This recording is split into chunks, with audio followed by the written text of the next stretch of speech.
আসসালামু আলাইকুম রহমতুল্লাহি ওয়াবারাকাতুহু। Welcome back to my new video.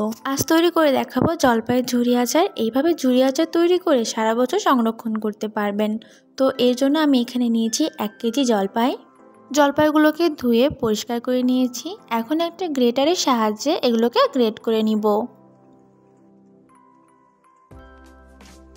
সবগুলো জলপাইকে এইভাবে গ্রেট করে নিয়েছি। এখন এর মধ্যে দিব 2 চা চামচ লবণ।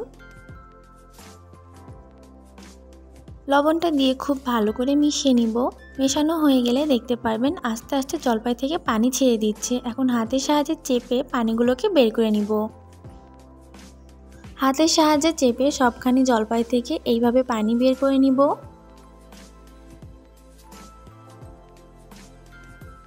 এখন পানি ঝরানো জলপাইয়ের মধ্যে দিব 1 কাপ পেঁয়াজ কুচি, দিব 2 টেবিল চামচ সরিষা বাটা,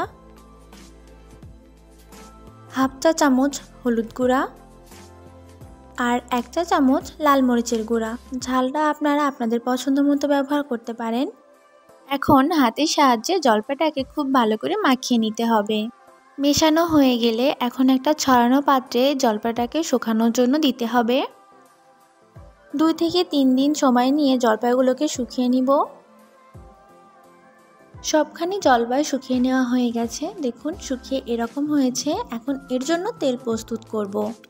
এখানে আমি 1 কাপ সরিষার তেল দিয়েছি।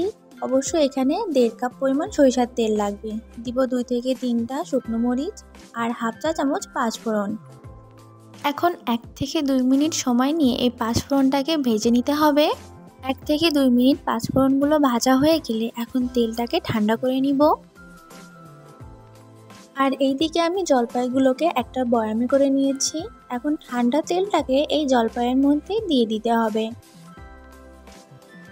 তেলটা সম্পূর্ণ দেওয়া হয়ে গেলে জলপাইটাকে খুব ভালো করে একটু মিশিয়ে দিব। একটা চামচের সাহায্যে তেলটাকে খুব ভালো করে জলপাইয়ের সঙ্গে মিশিয়ে দিব।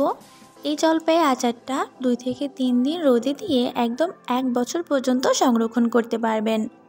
এই জলপাইয়ের ঝুরি আচারটা তৈরি করা অনেক বেশি সহজ আর খেতেও অনেক বেশি মজাদার। এইভাবে তৈরি করে জলপাই আপনি সারা বছর সংরক্ষণ করতে পারবেন।